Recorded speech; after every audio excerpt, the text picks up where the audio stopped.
Ito ang ampalaya. Grabe, pag sukin kayo ng ganito, pwede kang mamatay. Stenga.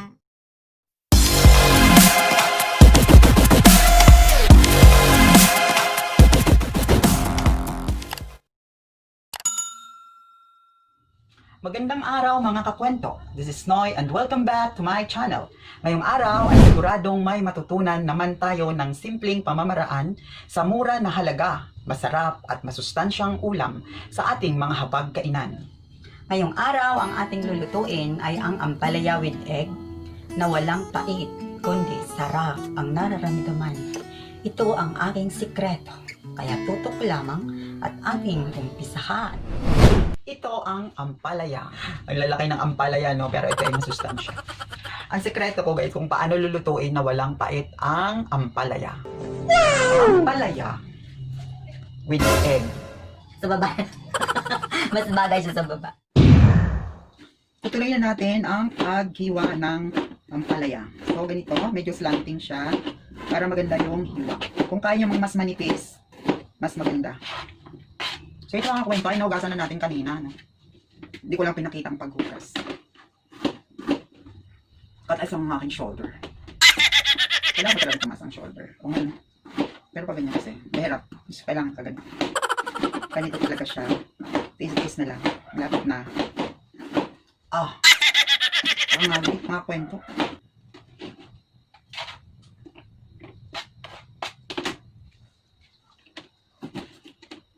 Ito naman, pag-iwa ng kamate, medyo liliitan lang natin. Same with the ampalaya.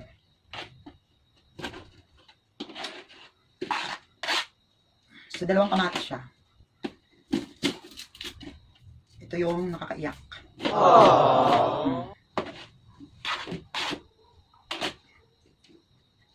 Sa bawang, pipiin lang natin ang bawang para bilis siya balakan. Palilitin na natin ang bawang. Chop-chopin natin para marami siya. At para makain na rin siya. Kasi pag maliliit, hindi mo mamalayan, nakain mo na pala yung garlic. Nag-trigger na yung ano ng sibuyas. Oh my God. Wow. Ayoko niya. Ay, dalawang sachet ng paminta nip lang. Ito yung Oh no! Nor shrimp. Para, kunyari may shrimp na siya. Ito yung dalawang sachet ng ground pepper.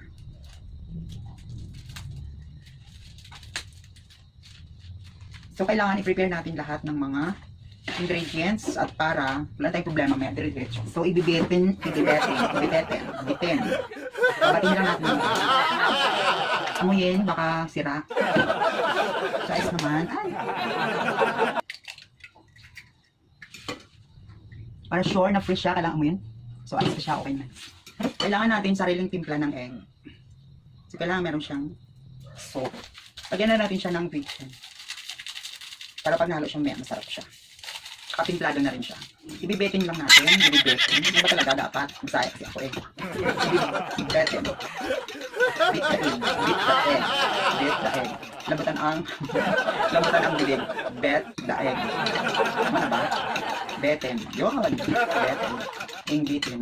Yung ingbitin sa Binondo yun. Yung masarap na hopya. May ube, may munggo, may baboy. Okay. Dahil na siya. So ito na yung ating lulutuin ngayon. Ito yung ampalaya, binating egg, at ito yung mga ricados. So ito na lahat-lahat ang ating mga ingredients at wala na tayong ibang mga kailangan. Ang kailangan na natin ay lutuin natin. Let's start! Painitin natin yung kawali. Okay. Mainit na ang ating kawali. So ang gagamitin natin para iwas tayo sa mga kolesterol ay ang olive oil. 2 to 3 Correct ka dyan. tablespoonful lang. Make it tansya-tansya na lang. 1, 2, 3. Okay. So hintayin lang natin para uminit ang olive oil. So unang ricados na ilalagay natin ay ang garlic.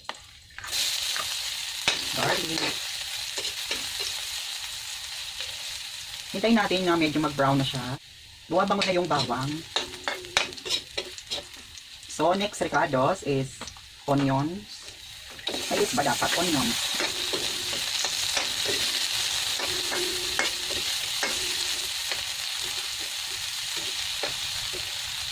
So, ilagay na rin natin yung kamatis, tomato.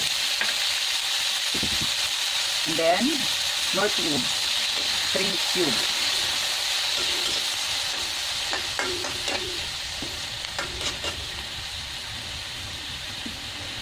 Mamaya natin ilagay yung pepper. Sa taas ng gulay natin ibubulbul para masarap yung mga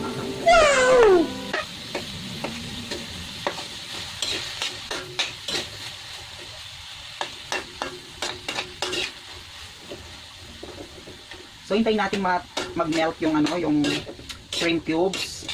Pag nag-melt na siya, tsaka natin ilagay yung gulay. Yan po, nag-melt na siya, melted na. Okay. Tapos medyo ikalat natin yung mga ricados. Dahil itaas natin yung ampalaya. Ilagay na natin yung ampalaya. Lagyan na rin natin ng asin. Vetsin or MSG. Lagay na rin natin yung pepper. Ground pepper, black pepper. I-cover natin siya. Yan ang pinakasikreto ng ampalaya. Huwag haluin ang ampalaya kung siya ay hilaw pa. Dati hindi ko rin alam yan. Yan ang natutunan ko sa aking nanay. Siya ang nagturo na huwag haluin ang ampalaya dahil pag hinalo mo na hilaw pa, siya ay mapait. Correct ka dyan. Bitter. So wait natin siya hanggang maluto. Hintay natin, kakantahan ko muna kayo ng isang madamdaming kanto. Baby, I'm dancing in the dark with you between my arms, barefoot on the grass, listening to our favorite song. When you said you look a mess, I whispered underneath my breath, but you heard it. Darling, you look perfect tonight.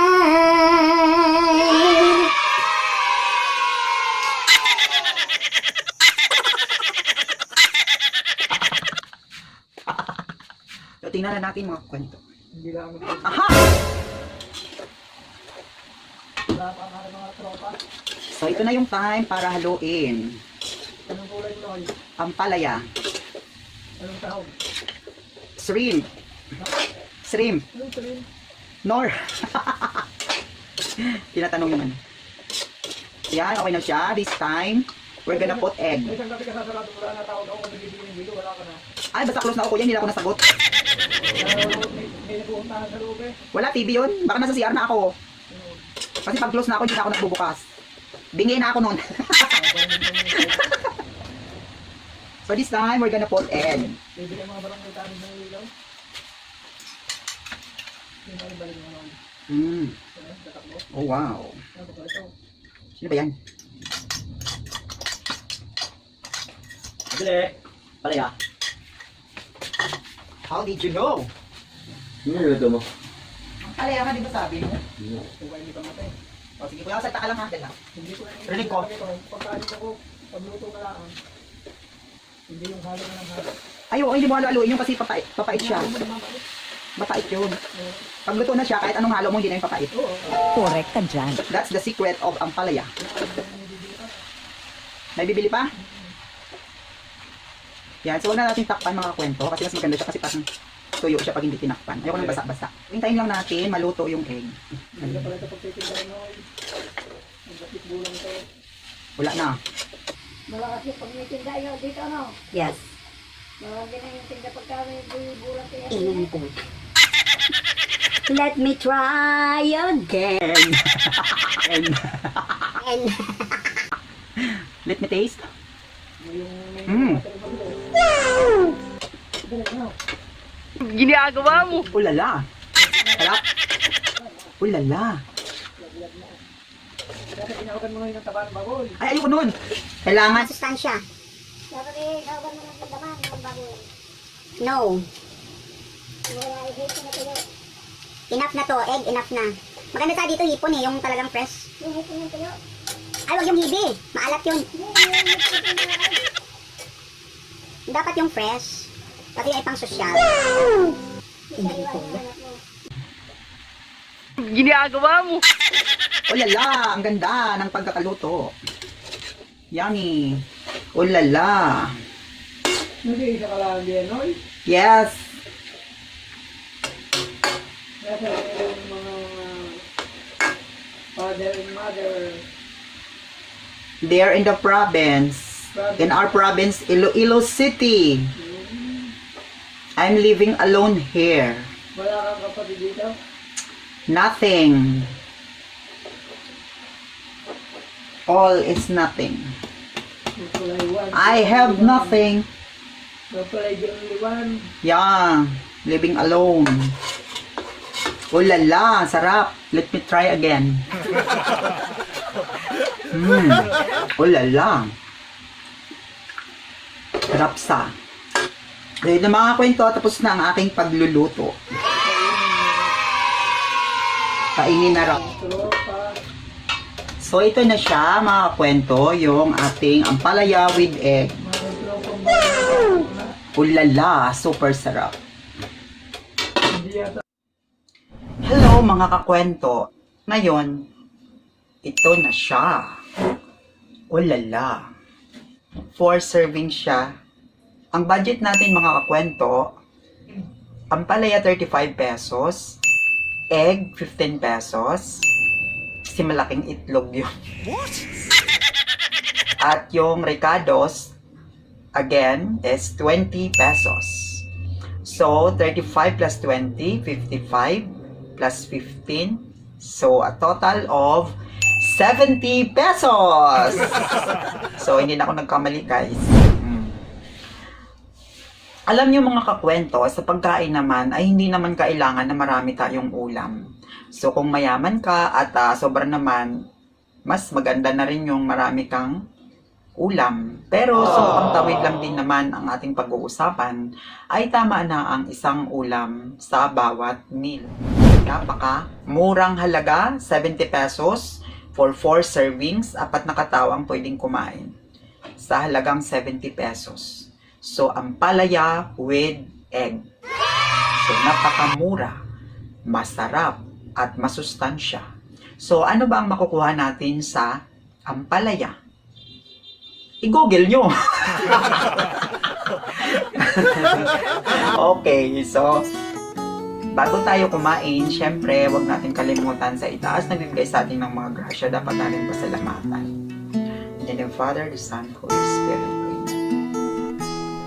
Amay namon kaada ka mga langit pagdayawon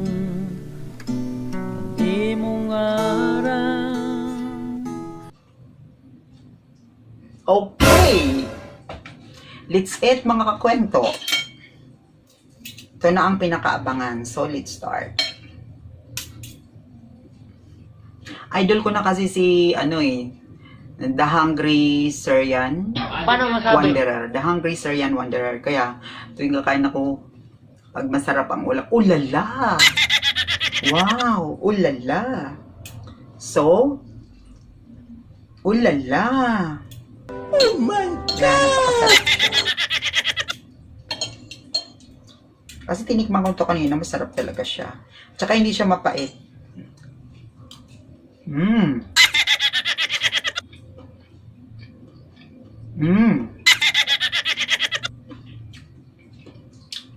Perfect.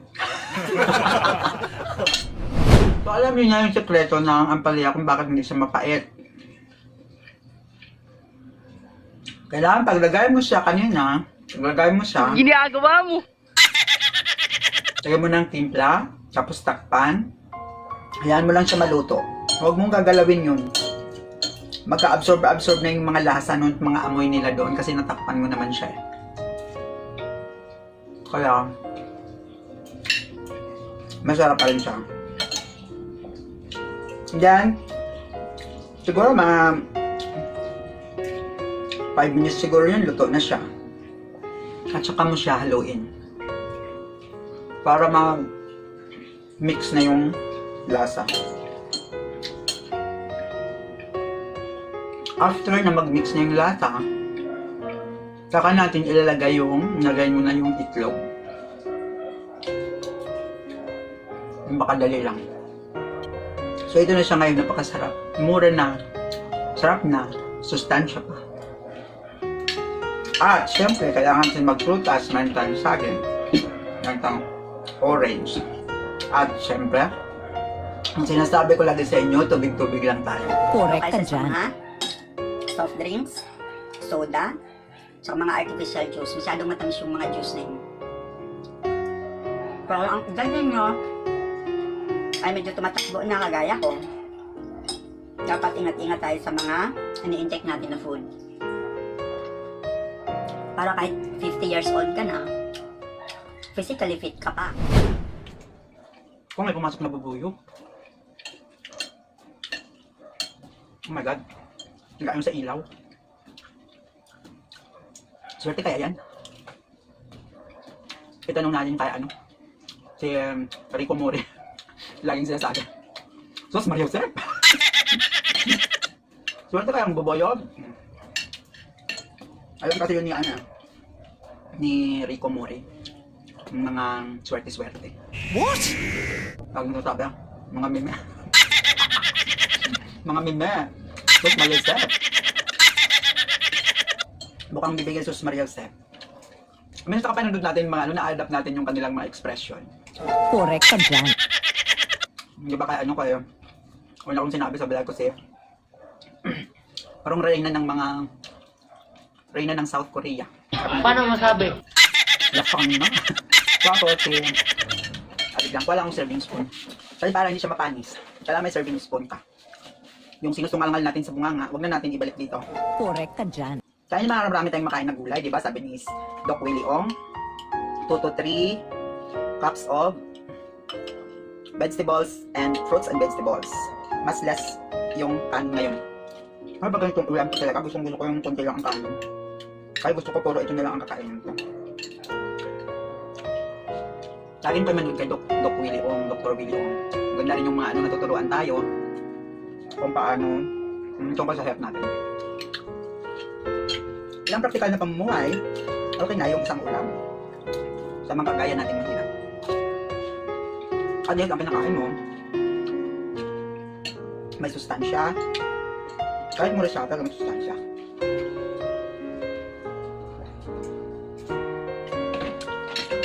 Solve na siya guys. So may 3 meals pa ako dito. Ilagay ko na muna sa akin para hindi masira.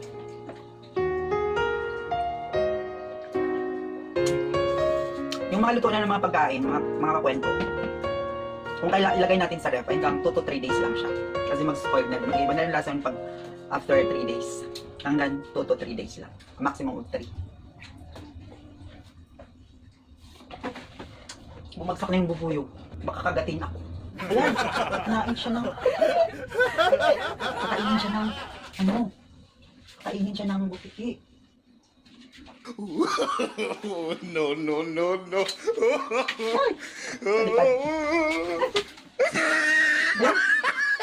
Okay lang kasi.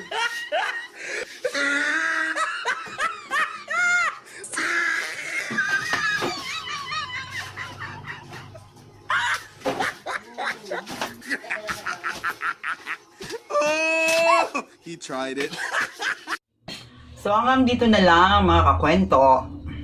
Hanggang sa susunod nating pagkikita, sana marunong na kayo magluto ng ampalaya with egg. Pero kung gusto maging sosyal, pwede nyo siya lagyan ng mga karne, ng beef, o kaya sugpo, hipon, at kung ano pang basta any kind of seafoods. So pwede talaga siya. Pero sa murang halaga, kaya ampalaya with egg lang ang abot kaya nating lulutuin. Sana may natutunan tayo dahil sa kaunting bagay sa ating buhay ay may tagumpay na naghihintay. Ay wait, nag-ending na ako. Yung ba nakain ng orange? Ay may saging pa pala. Saging muna. So ito na yung pinaka-juice niya. Orange juice at tapos natural. Sobrang palakas ng baga. Okay, I'm done and full. Yay!